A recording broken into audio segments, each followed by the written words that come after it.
So I've been chasing this sort of weird rhythmic vibration or shimmy in the C5 Corvette for quite a while now. Happens at about 65, 70 mile an hour. I was hoping it wasn't, but I originally thought it might have been a torque tube issue. But now that I know that it's speed related and not RPM related, it has my attention drawn to wheel bearings, tie rod ends, and things like that. But the problem is I've changed all those out now and I still have the vibration.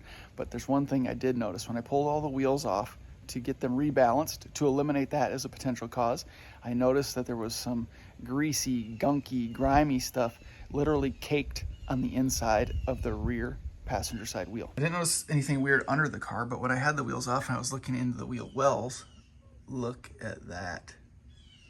Up and around the entire fender liner, there's evidence of an oily, greasy residue. I think we might have found our culprit for the shimmying issue in the Corvette, and I think it has to do with that passenger side rear axle. I have a sneaking suspicion that once we get under there, we're going to find that that boot has torn, and we're going to find that all of the lubricant inside of it had been shot all over the place, causing that joint to bind a little bit and not move as freely as it should. Fingers crossed. Let's get it to it. It's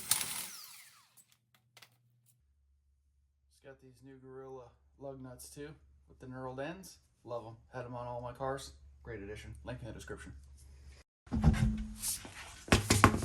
Here's a closer look. You can see we've definitely been slinging something right from this area. We can even see up here on the upper control arm some residue from stuff.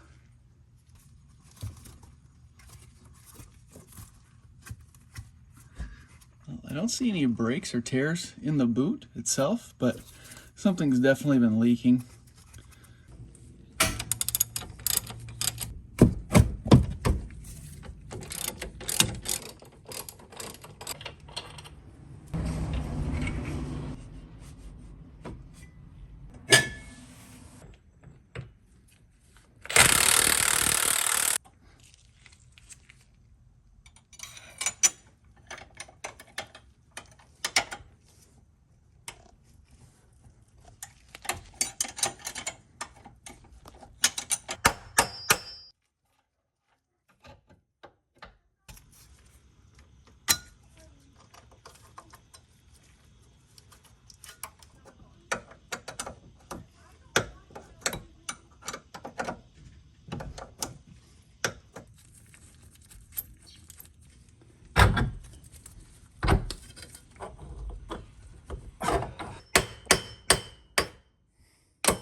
Might need to get in there and pry up closer to the rear diff.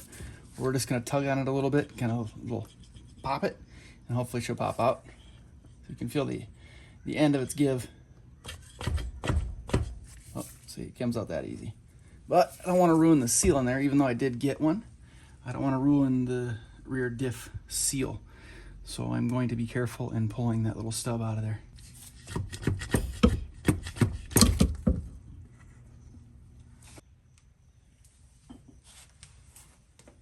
The seal appears to be in not greatest shape. At least we don't know what all that residue is from, so we're gonna replace it. Just gotta get a little flathead screwdriver. It's easier from sort of the back of the car. And put it behind this little brass thing, and then you can tap it a little bit and it'll start to come out.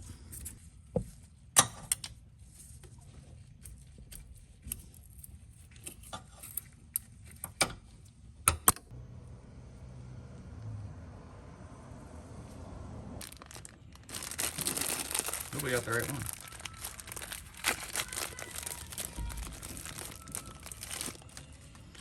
Doesn't have as large of a lip, but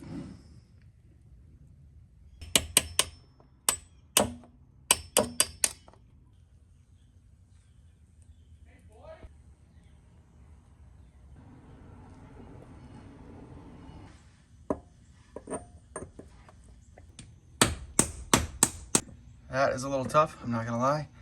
Getting that seated back into the rear diff.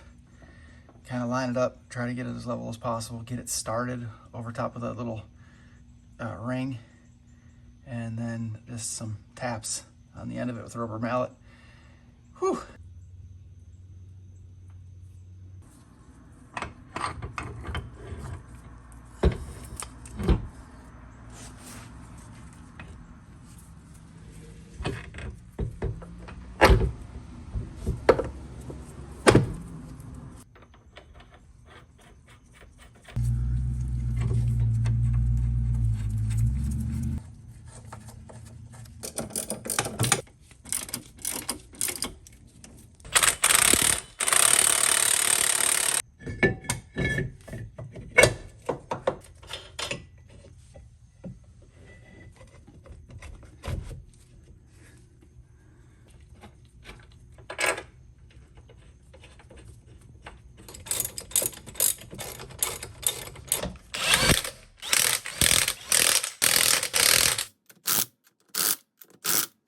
Well, that was a bit of a nightmare project, but we got it done.